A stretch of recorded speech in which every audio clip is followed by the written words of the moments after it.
सोलापुरातून एका दाम्पत्याचा कारनामा समोर आला आहे। हे पती पत्नी एकत्रितपणे लोकांची लूट करीत होते। त्यांनी आतापर्यंत कोट्यवधींची फसवणूक केलेली आहे। गेल्या वर्षभरापासून हे दोघेही फरार होते।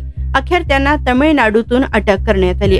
सोलापुरात भिशीच्या माध्यमातून नागरिकांची आर्थिक लूट करणाऱ्या पती पत्नीस स्थानिक गुन्हे शाखेच्या पथकाने अटक केली आहे। भिशीच्या माध्यमातून नागरिकांना कोटींची फसवणूक केल्याचं पती पत्नी विरोधात तक्रार करण्यात आली आहे। दोघेही गेल्या वर्षभरापासून फरार होते, तर आंध्र प्रदेश येथे गेल्या वर्षभरापासून ते लपून बसले होते। त्यांना 17 ऑक्टोबर पर्यंत पोलीस कोठडी ठोठावण्यात आली आहे। तर श्री ओम साई फायनान्सचा मालक रमेश अंबादास चिप्पा आणि पत्नी सुजाता रमेश चिप्पा यांनी 2020 ते 2024 दरम्यान भिशी चालवून आर्थिक फसवणूक केल्याचा आरोप आहे।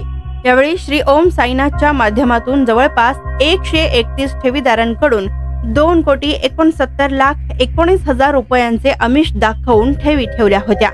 या पती पत्नीनं फायनान्स मध्ये गुंतवणूक करून जास्तीत जास्त परतावा देण्याचे आमिष दाखवले, मात्र त्यानंतर पैसे मिळत नसल्याचे फसवणूक झाल्याचे लक्षात आल्यानंतर शिवाजी लक्ष्मण पवार यांच्यासह 131 जणांनी जेल रोड पोलीस ठाण्यात फिर्याद दाखल केली। या प्रकरणी जेल रोड पोलीस ठाण्यात गुन्हे दाखल करण्यात आले आहे। स्वादिष्ट जेवण मिळण्याचे एकमेव ठिकाण म्हणजे हॉटेल बडे पीर। फॅमिलीसाठी खास सोय, पार्सलची सुविधा उपलब्ध। आमचा पत्ता लक्ष्मी मार्केट, विजापूर वेस्ट, दुसरी शाखा मुस्लिम पाशापेठ, जिंदाशहा मदार चौक, सोलापूर।